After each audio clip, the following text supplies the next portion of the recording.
What we have going on the southern border, and I don't hear many people talking about this, is absolutely immoral. Welcome to the Patriotic Pulpit.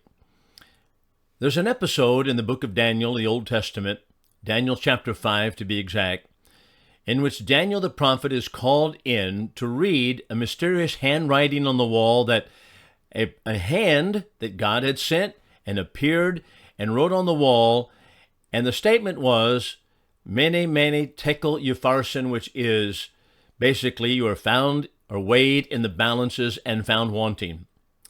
Belshazzar's kingdom, he was actually the co-regent with his father Nabonidus, would collapse, and it would collapse that very night. But God had ordered it, God had prophesied of it, and with that statement, you are found or weighed in the balances, and you are found wanting. My good friend John Kackelman Jr. from Alabama writes an article in which he uses "You're weighed in the balances and found wanting" as a title for what's going on in America right now. This is a general view of what's happening, where we're headed. I don't understand why many people think that even if Donald Trump gets back into office this fall, even if that's the case, we're looking at chaos in America, not simply because of the politics, but because of the moral corruption that we have in America. But John Kackelman's article reads this way: there is an undeniable cycle of a nation's lifespan that is sadly chronicled. The birth of great nations is an exhilarating read. The ascendancy of a nation to superpower status is exciting. But that ascendant status is tenuous at best. And just as the rise of a nation to superpower status evolves, so is the loss of that status as the national greatness devolves into anarchy. Are we seeing anarchy in our country now? Indeed, we are. And if Republicans take the White House this fall, we'll see more anarchy from the other side, because that's all that we have on the left, anarchy. Kackelman writes, repeatedly, undeniably and inescapably, the national degeneracy that subtly becomes a juggernaut, and the once superpower has become a, quote, failed nation. The greatness remains only in the past. The present is too turbulent. The future portends absolute erasure. In recent days, for example, we've celebrated the heroism that is framed by D-Day. And that heroism is supported by endless journal entries from all fronts and all wars.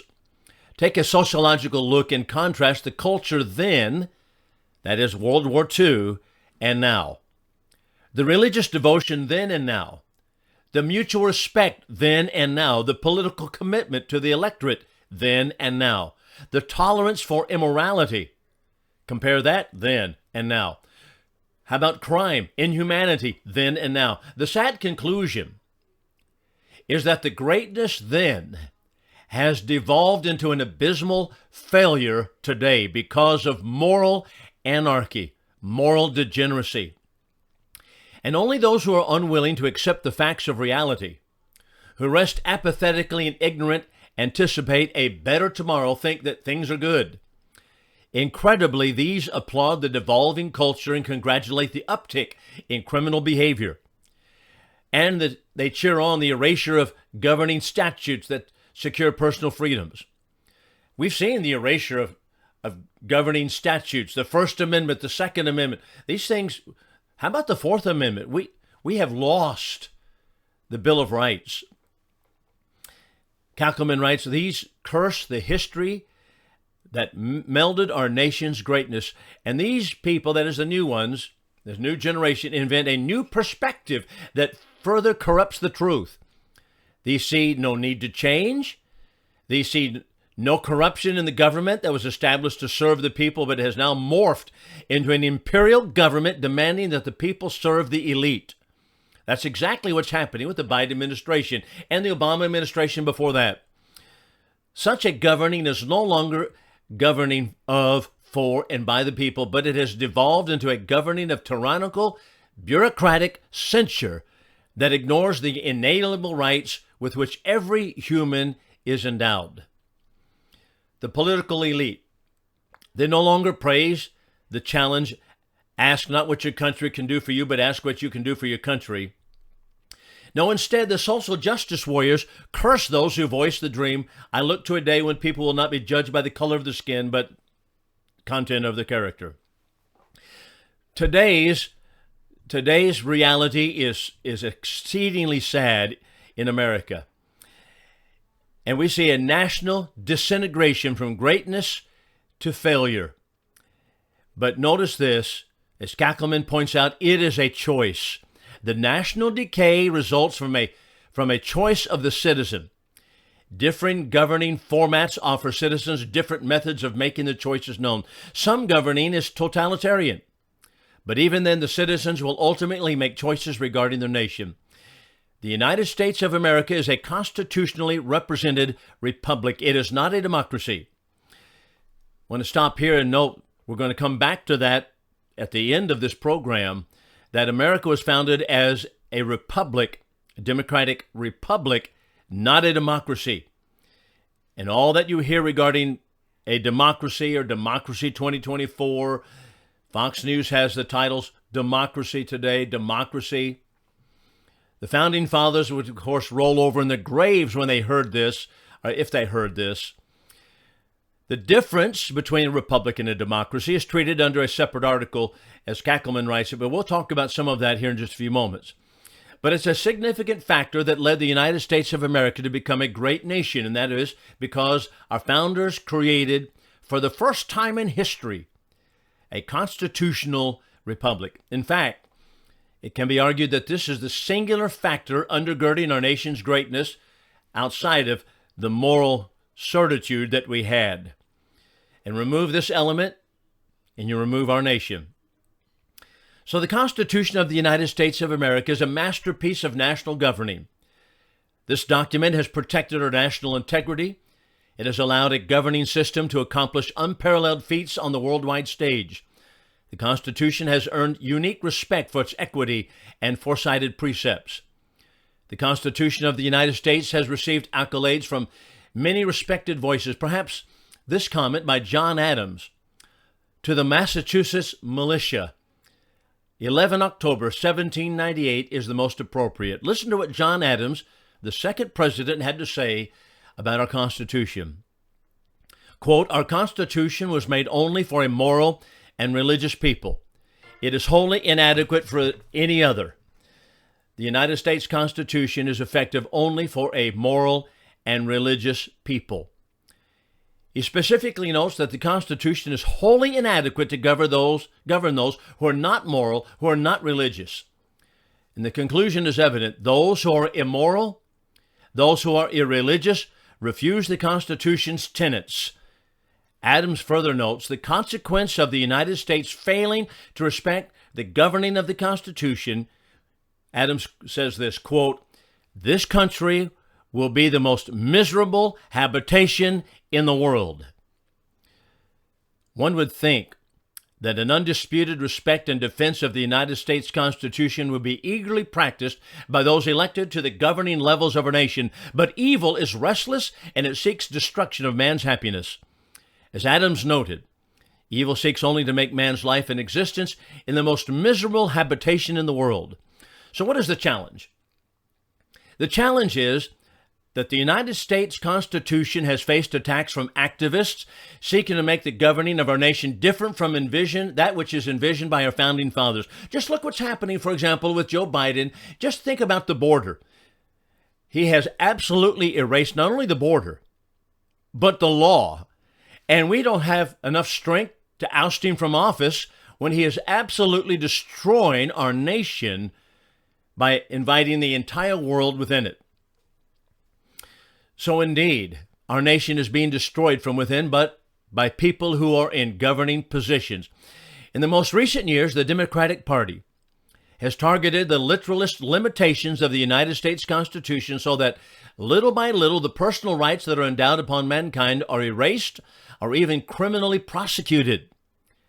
The republic that was to be equally represented has devolved into an electoral mess of who votes, but whose votes do not count.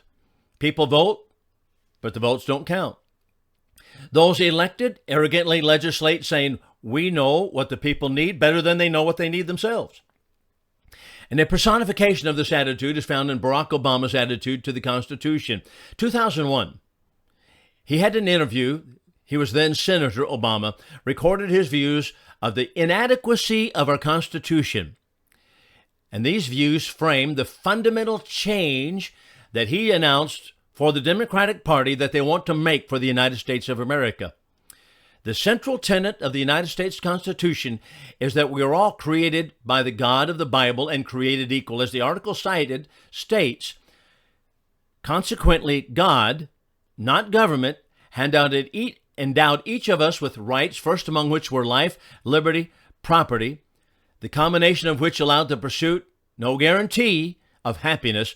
And that understanding led them to create for the first time in history a government built of and respecting these universal rights of man, a government that was of, by, and for the people, not the other way around. It also led them to craft our Bill of Rights. However, Obama views the Constitution, and Joe Biden does as well, as merely a charter of negative liberties. It says what the states can't do to you, says what the federal government can't do to you, but doesn't say what the federal government or state government must do on your behalf. That's a direct quote from Obama. What the government must do on your behalf, turning it upside down, making it a socialistic nation. Of course, socialism began many years before Obama came to office. He simply put the capstone on it, as well as Joe Biden. At any rate, the Constitution is the law of the land, and we are at a critical moment in our nation's history. Our nation's existence has faced many attacks. Today, the existence of our nation is threatened from the evil within the governing structure within it. This is the evil that curses the Constitution as archaic and outdated. This is the evil that attacks personal liberties. This is the evil that corrupts the basis for free elections. This is the evil that compromises the elected officials. Our nation stands perilously close to erasure. Our glorious past is voided by its decadent present, and its future is destined to be confined to the dustbin of has-been nations. Are we going to be turning into what's taking place over in Europe? The segmented societies, the Bosnias, those countries that are all segmented little nation states. Is that what this is going to be? Apparently so. The Democrats are calling for war, and that's exactly what it looks like. In history past, a world power completed the cycle of national existence, and the alarming announcement was made, quote, "You have been weighed in the balances or weighed in the scales and found wanting or found deficient." The ominous words failed to spark any response, for that very same night, that world power, the nation of Babylon, crumbled. So let's not ignore lessons history. Let's not ignore all of those lessons that we need to note from history.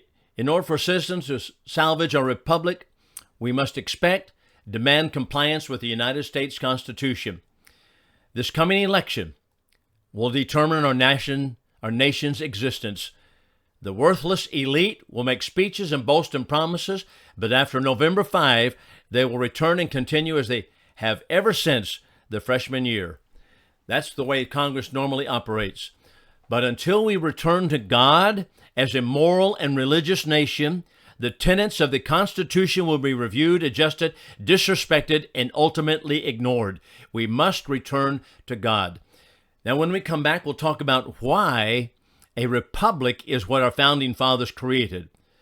And I have in front of me a book by W. Cleon Skousen called The Making of America. He has some excellent quotations that encapsulate the very causes of the Constitution, but in this respect, why we have a republic and not a democracy. We'll be back in a minute. I wanted us to think for just a moment about why it is that our founders were so insistent that they created a democratic republic and not a democracy. W. Cleon Skousen put together some great notes on it in his book, Making of America, but you can read about some of it in the Federalist Papers. The Federalist Papers, remember, of course, put together by John Jay, James Madison, Alexander Hamilton. I believe it was Madison who talks about the fact that this is a republic America is designed as a constitutional republic. And not only that, but they warned about a democracy as being the nearest thing to tyranny. So let that stick in your mind as you see such places as Fox News tell us, well, we have democracy 2024, and everybody announces a democracy. That is, of course, what our founders feared, because the next step was to lose the republic that we have. And that's exactly where we are in American history. We're about to lose our constitutional republic. But to the notes of Cleon Skousen, he's speaking about Article 1, Section 2 of the Constitution regarding members of the House of Representatives being elected by members of each state, or voters, qualified voters of each state. But the provision, of course, is what gives the people the right to vote for their own representatives, making it a republic or a democratic republic. So it's customary to refer to America as a democracy, and so many people think that we have a democracy, but it's really more than that. A democracy involves mass participation of people in passing laws and operating the decision-making processes of government. So note carefully what is basically being said here. Democracy demands mass participation at all times. Are we seeing mass participation? That is, riots in the street, people who are in the colleges, universities, in mass. Are we not seeing that? Well, this is exactly what going to a democracy would entail. Mass participation, put the masses in charge, putting pressure upon people to pass laws. This is not what our founders desired at all. So that's what a democracy is all about. In a republic, however, on the other hand, the people's representatives pass the laws and operate the government. So the founders wrote into the Constitution the democratic principle of mass participation of qualified voters in electing the representatives, but then they turned to the principle of a republic to have these representatives pass the laws and administer the government. As a matter of fact, our founders were the ones who created a constitutional republic. For the first time in history, a constitutional republic was created. This double function makes the United States system a democratic republic. So at one time, Thomas Jefferson's party was referred to as the Democratic Republican Party. Now, the founders thoroughly understood the weakness, fatal weaknesses, Skousen writes, of a pure democracy, and warned against the masses attempting to manage all public business, which is about where we are, where the masses get involved. The word democracy, of course, is a combination of the Greek two words, demos, which is the people, and kratia, the government. Mass participation in the government can work with a small group such as a family, but it has never worked with a state or a nation. Now get that again. A democracy has never worked with a state or a nation. Athens tried it under Pericles. And while the freedom it provided gave Athens her famous golden age of around 40 years duration, the political system was totally self-defeating. Now, Skousen puts together several of the reasons why that is the case.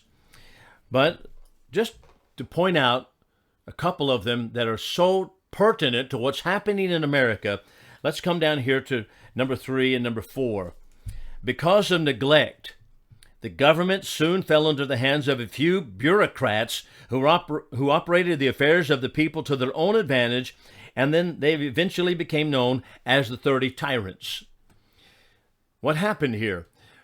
What happened was that people didn't want to be involved. They just checked out, and therefore that is the democracy. They get tired of being involved in it, and so it was left to this just a few people that were in charge, and they were the bureaucratic mess that we have right now in America. Same thing. That's exactly what happened in ancient Athens. And also, notice this one. I think this one is probably the most telling weaknesses of a democracy. Number 4, this is Skousen's point number 4. The power of the voting majority soon resulted in their discovery that they could soak the rich. This rapidly destroyed the investment capital and industry of the city, which provided jobs for the common people. To survive, the rich conspired with Sparta and overthrew the whole system. So what happened? Once people can discover that we have a redistribution of monies based upon a mass vote or a majority vote, they can soak the rich by their vote. That's exactly what's happening here.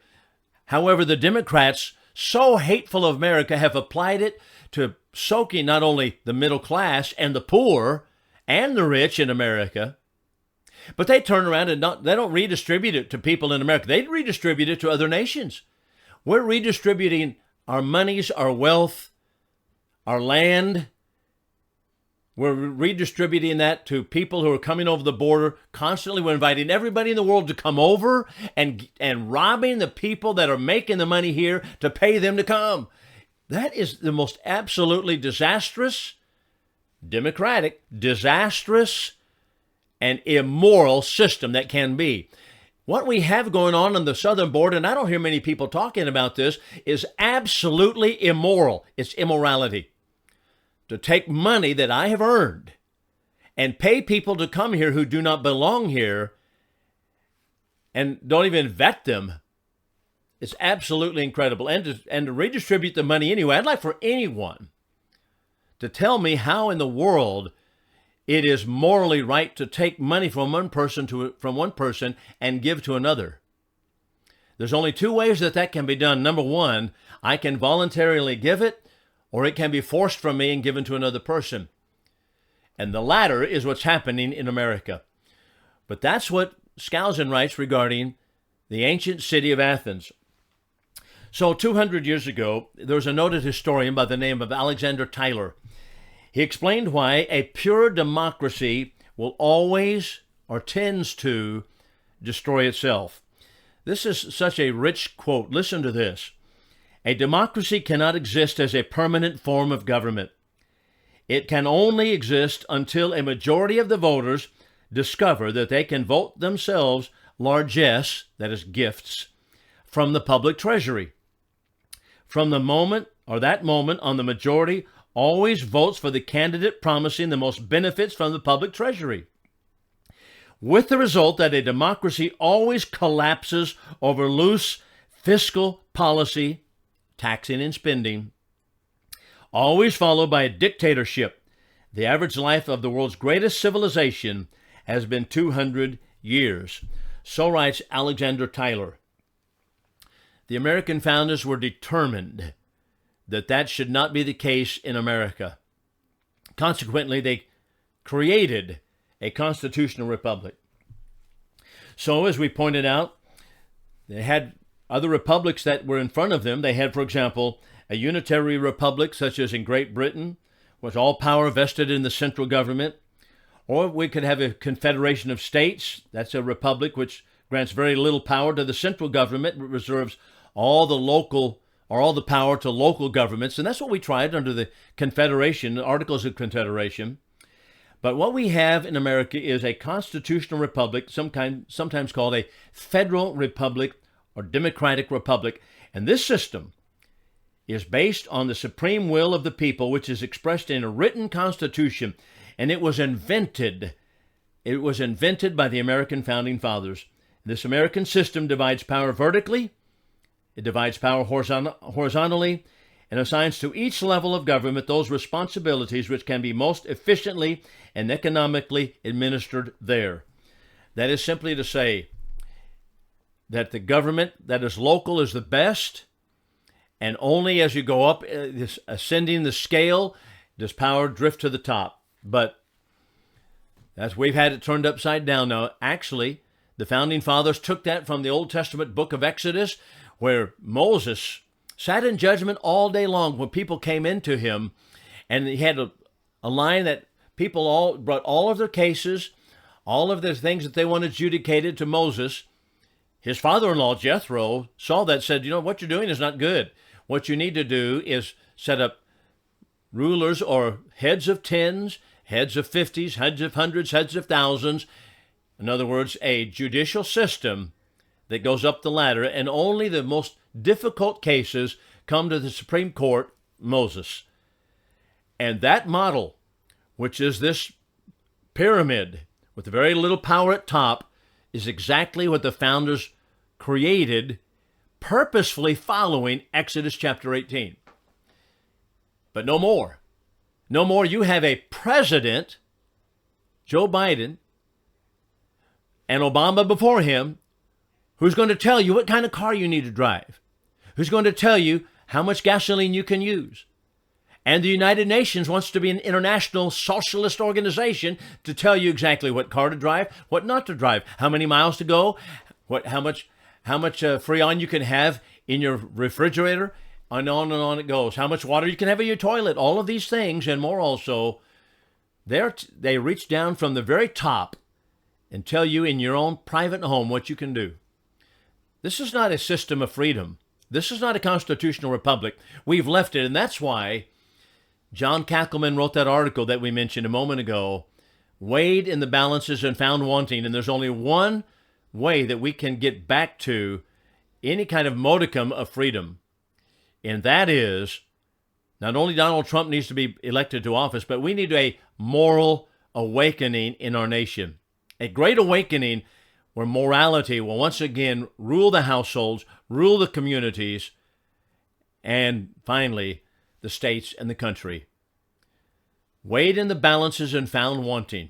Our founders created a constitutional republic, and as Benjamin Franklin stated as he came out of that constitutional hall, they asked him, "What did you create, Dr. Franklin?" He said, "A republic if you can keep it."